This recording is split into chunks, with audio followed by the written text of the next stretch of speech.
Okay, so clearly, as you say, extremely symbolic, these announcements, I should say, from these different countries.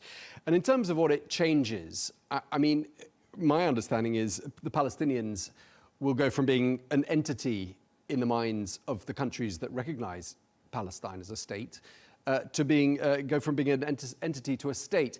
And I'm wondering whether that therefore translates into a kind of a diplomatic upgrade. Is that roughly how you'd see it?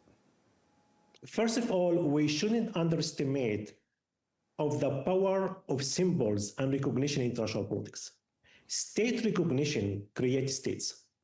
So in order to be a member in the international community, state must be recognized by the international community.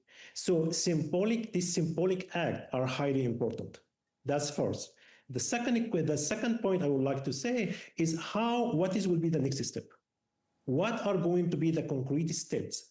Translate that international legitimacy and recognition into the ground. Today, we have this very interesting situation where the state of Palestine has the recognition of the large majority of international community, has what I would call international sovereignty or external sovereignty, but at the very same time, it doesn't have domestic sovereignty. It doesn't have control on the land and the people.